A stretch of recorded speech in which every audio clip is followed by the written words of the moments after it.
Hello and welcome back to the Chronicles of a Gooner, the Arsenal podcast, brought to you by Loserpool.com. As ever, I'm your host, Harry Symeou, and this is the preview show back after the festive season, where our show schedule took a little bit of a different direction. But of course, we will now be getting back to normal. The holidays are well and truly behind us, and we've got the rest of the season to look forward to. So we will be focusing on that big clash at the London Stadium this coming Saturday.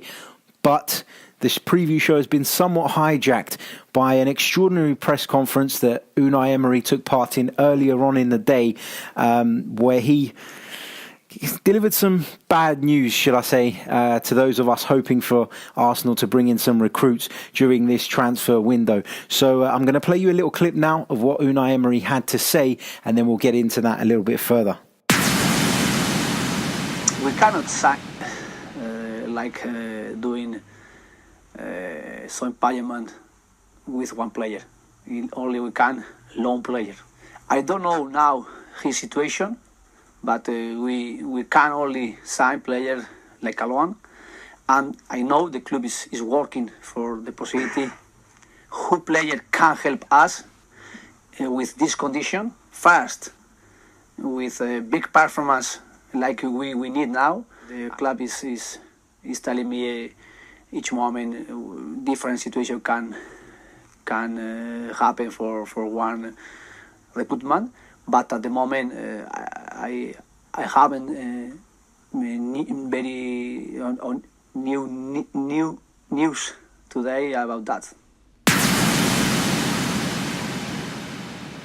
So there will not be any funds available for a permanent transfer during this transfer window. Absolutely shocking news to come out of the press conference today. It's completely rocked our fan base once again. Many of us hoped that this new regime would back the manager and hoped that, of course, we would get the players in that we need. You know what? After the Liverpool game, after the Liverpool defeat, I did say that I was fearful of this happening. I was fearful of the board not backing Unai Emery, the club not backing him, Stan Kroenke continuing to refuse to put his hands in his pocket and help this club out and help this club to succeed and push on further. He's a businessman that's happy with the way things are going. It's a self-sustaining model. And, he doesn't really care if we get success or not. All he cares about is balancing the books and taking a little bit of profit for himself at the end of every year. And it's one of those things, isn't it, where you kind of expected it, but that doesn't mean you're any less angry when you finally hear it. I mean, people talk about Arsenal being the 6th richest club in the world, but we can't afford to sign a player. It's pathetic. It's ridiculous. Unai Emery spoke of the fact that we can only look at loan deals. I mean, we're not a mid-table to bottom of the Premier League club looking to wheel and deal their way out of trouble during the difficult transfer window. It's appalling. Yes, you could look at Arsene Wenger and Ivan Gazidis' part in this and say that they signed a number of players who weren't good enough, weren't up to scratch, tied them down to long contracts, which has ultimately shot us in the foot. But this ultimately stems, doesn't it, from Stan Kroenke not being ambitious. And he's never going to be ambitious, is he? Because he doesn't care about this football club and he needs to go. I don't know how we're going to do it. And in many ways, you kind of think that it's impossible. But Stan Kroenke is a cancer on this football club. He's draining money out of us left, right and centre. We saw the report the other day, didn't we? I think it was last week. That highlighted the fact that he'd not put any money from his own pocket into the running of the football club. In recent weeks and months, I've been critical of Unai Emery, and I've felt that maybe we haven't progressed as much as I would have liked to have seen us progress. We've not improved defensively. There's still a lot of issues, that were there in the past too. But what chance does this poor man stand at getting this right when he's not being backed by the hierarchy at the club? It's pathetic. People will say Unai Emery needs 3 or 4 transfer windows, but what good are those transfer windows if he doesn't have any money to spend? It makes absolutely no sense. This afternoon I've received a load of tweets, a load of messages from friends and obviously, followers of the show and stuff. And I welcome all interaction, of course, but I was particularly annoyed this afternoon when I read so many people talking about FFP and the fact that we're restricted by it, and Arsenal need to abide by it because they don't want to get a massive fine like certain other clubs have had. I think Manchester City have had one. But the thing is, there are ways around FFP. There are plenty of clubs out there whose books are in far worse shape than Arsenal's, and they manage to get around it. So what? They pay a fine from time to time, and they, it's like buying another player, isn't it? It's chump change to clubs like Manchester City, and people need to wake up and realise that there is no issue with FFP at Arsenal. It's just a bullshit narrative that the club have put out to try and pull the wool over our eyes again. And if you're falling for that, I think personally you need to take a long, hard look at yourself, because this club that wants to be self-sustaining and wants to compete at the highest level and do things the right way is nothing but a cash cow for an American businessman who is milking us dry, bleeding us dry in order to fund a load of NFL teams, baseball teams, whatever it is that he owns. To be quite frank, I don't really care. All I care about is Arsenal Football Club, and we're on the decline at the moment.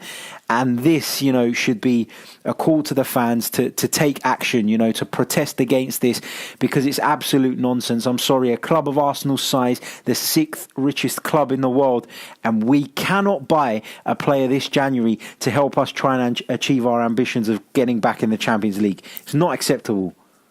It's all just one big mess, isn't it? We're in a situation now where we've got Mesut Ozil at the club, a player who I rate actually, and I think has got bags of ability, and if he's used in the right way, I think he can be a real asset to this team. But we're paying him in excess of £300,000 a week to sit on the bench because the manager doesn't really fancy him. Well, a club in the financial mess that we're in at the moment can't do that. You can't do that. As a result of this, we've had to let Aaron Ramsey go. We've pulled a contract offer from him for whatever reason. There's people out there that say, the club were pissed off with him in the way he went about, or his agents went about touting him off to other teams.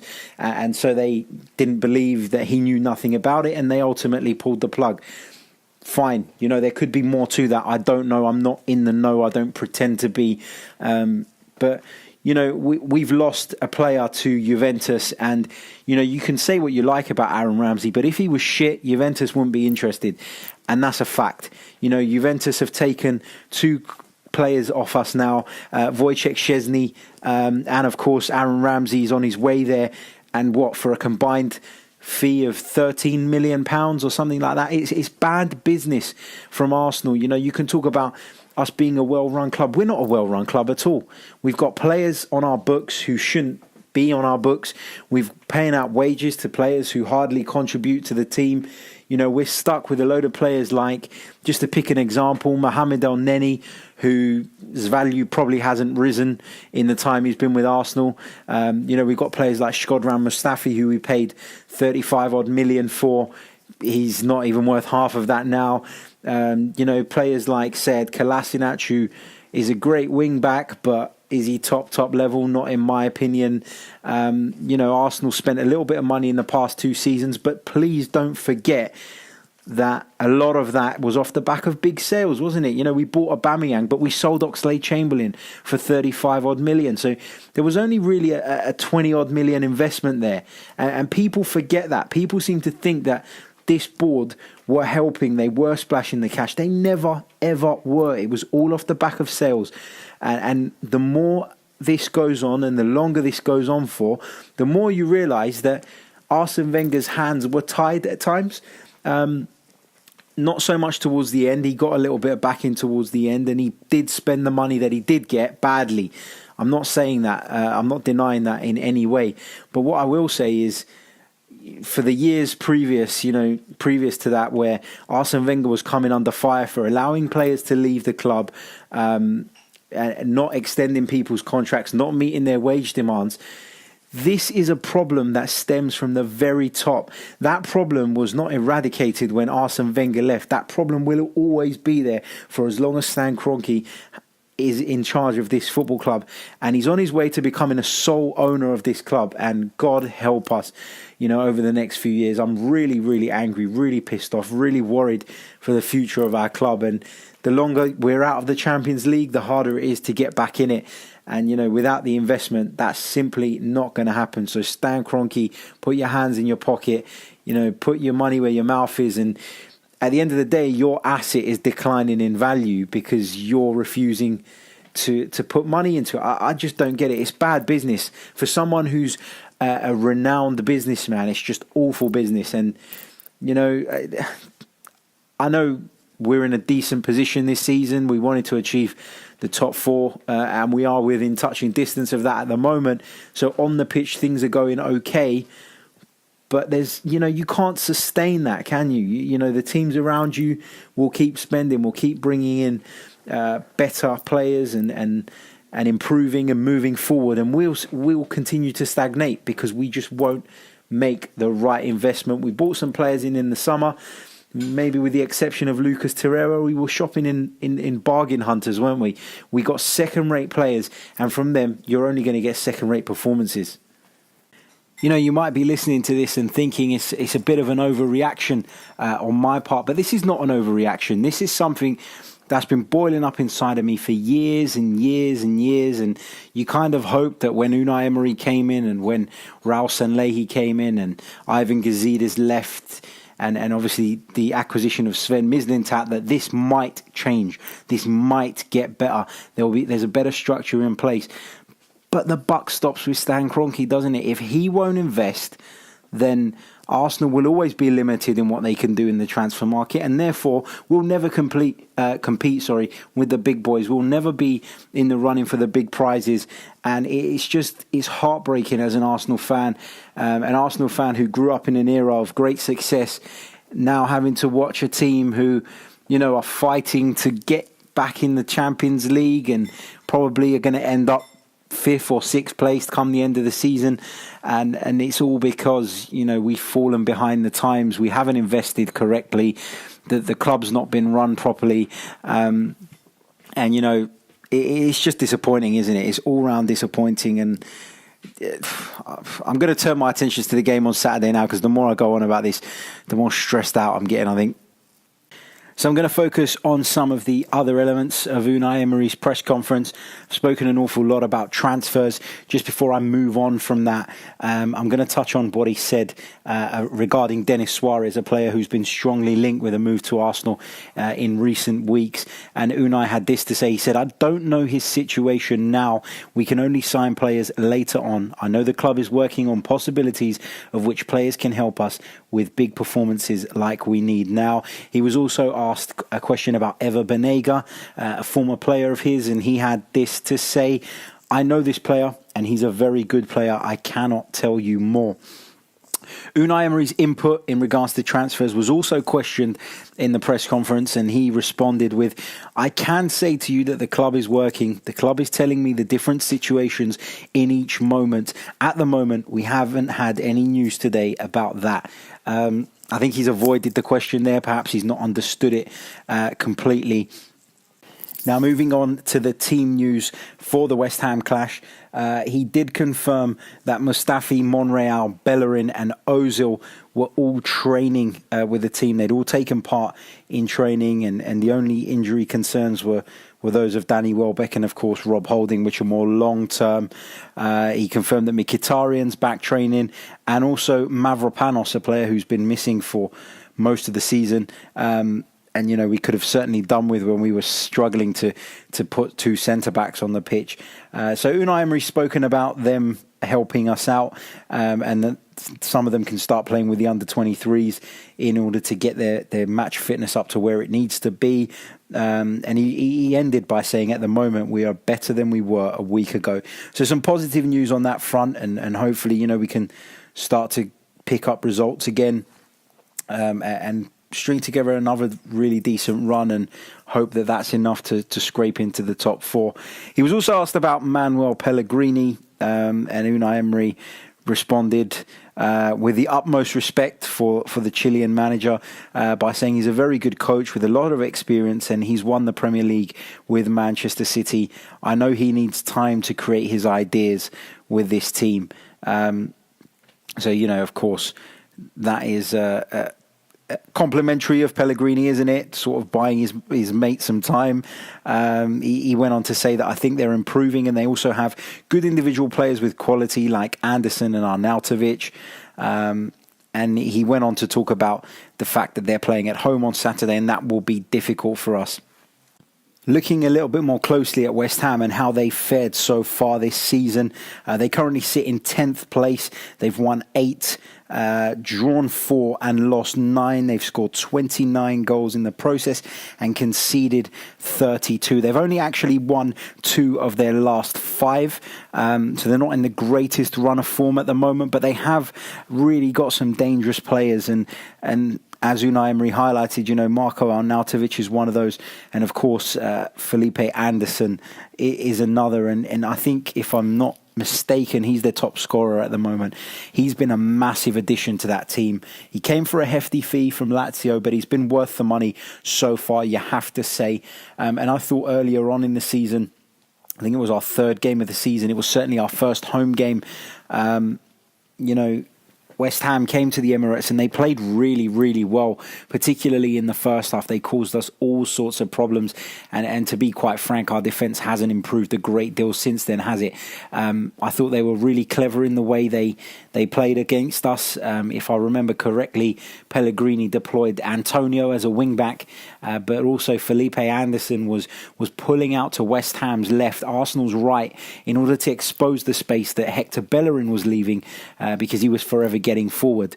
No fault of his own, that's what he's instructed to do, but that does leave us in a bit of a sticky situation in that position. And Felipe Anderson is a good enough player to get in those positions and really, really hurt you.